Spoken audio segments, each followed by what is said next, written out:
The much talked about Rocket Mortgage initial public offering took flight today. The launch not quite as bright as initially intended. Our business editor Rob Maloney live with more and a look at how it went and what today's event means to the company in the days ahead. Rod? Well, Devin, you know, when they do these things, they do what's called a road show. And they put on a production, a presentation to the big money investors. Now, Dan Gilbert is highly skilled at this, and yet even still, when you consider the current environment, well, the investors weren't biting as much as Dan would have liked, and so they had to pare back a little bit. It's a Wall Street ritual. IPO executives ring the opening bell. Rocket founder Dan Gilbert and CEO Jay Farner kicked off the trading day. Soon thereafter, they went on CNBC to discuss the merger in Gilbert's first national television appearance since his stroke. He gave some insight into his health. You know, it could have been worse, let's put it that way, but it took out my left side, so it was a right brain stroke.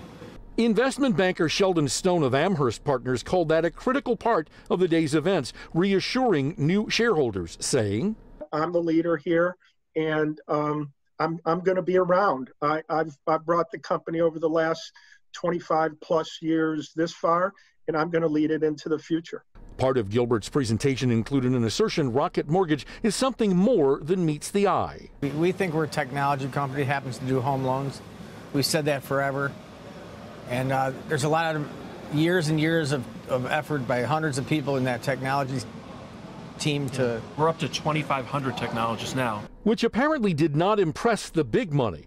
Stone wasn't surprised, but still thinks paring back was a good thing to do. I think it's close to half of what they set out to value it at. And the reason I say it's good is because I think it's more realistic given the times that we're in. So 100 million shares went on sale today. That's one of the largest IPOs of the year so far. And they started out trading at just over $18 a share. They ended up at $21 a share, or just under that today. So it was a fairly good outing, and it showed that there is interest out there among investors. Back to you. We also got little glimpses, I guess, Rod, of what Gilbert might be intending to do with all this new cash.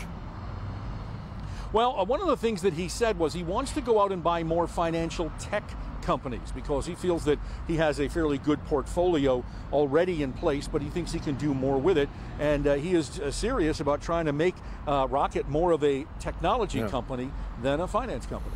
Fascinating odyssey so far. We'll see where it goes. All right, Rod. Indeed.